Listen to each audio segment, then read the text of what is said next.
ইমাম আজম আবু হানিফা কি বলেছেন আমার রসুলের সামনে হাজির হয়ে? ইমাম আজম বলছেন, ইয়া সাইয়্যিদাস সাদাতি জিতুকা কাসিদান আরজু রিদাকা ওয়াহতামি বিহিমাকা আনা তামিউন বিল জুদি মিনকা লাম ইয়াকুন লিআবি হানিফাতা ফিল আনামি সিওয়াকা।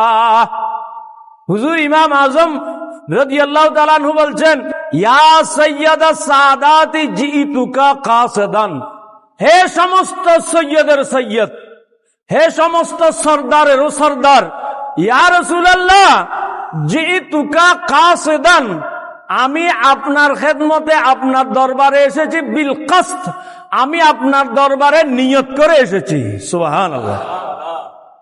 ইমাম বলছেন, ইয়া রাসূলুল্লাহ আমি আপনার দরবারে নিয়ত করে এসেছি। আর ওরা মুক্তি দাবি করে, তারা বলছেন রসুলের দরবারে নিয়ত করে যাওয়া বেদাত হারাম। নাউজুবিল্লাহ। ইনসাফ। ইমাম আজম আর কি বলছেন, ইয়া রাসূলুল্লাহ আপনার দরবারে তো আমি এসেছি নিয়ত করে। তারপরে কি বলছেন, জিতুকা কাসিদান আরজু রিদাকা ওয়াহতামি বিহিমাকা।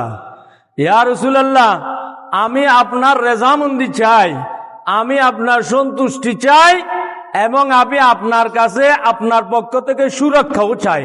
সুবহানাল্লাহ। রসুলের খেদমতে তো নিয়ত করে এসেছেন, আবার আমার রসুলের কাছে সাহায্যও চাচ্ছেন। আরো কি বলছেন ইমাম আজম, আনা তামিউন বিল জুদি মিনকা লাম ইয়াকুন লিআবি হানিফাতা ফিল আনামি সিওয়াকা।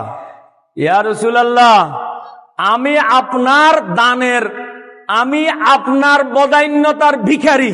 সুবহানাল্লাহ। ইমাম আজম বলছেন, ইয়া রাসূলুল্লাহ আমি আপনার দানের ভিখারি। লিআবি হানিফাতা ফিল আনামি সিওয়াকা, আল্লাহর এই সৃষ্ট জগতের মধ্যে আপনি ছাড়া আমার আপন আর কেউ নাই। সুবহানাল্লাহ।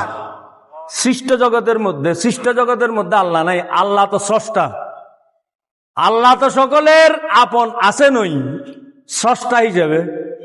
সৃষ্টির মধ্যে যত আপন আছে, সৃষ্ট জগতে যত আপনজন আছে, হযরত আবু হানিফা বলছেন, ইয়া রাসূলুল্লাহ সৃষ্ট জগতের মধ্যে আমার যত আপন আছে, আপনার মতো আপন আমার আর কেউ নাই। সুবহানাল্লাহ।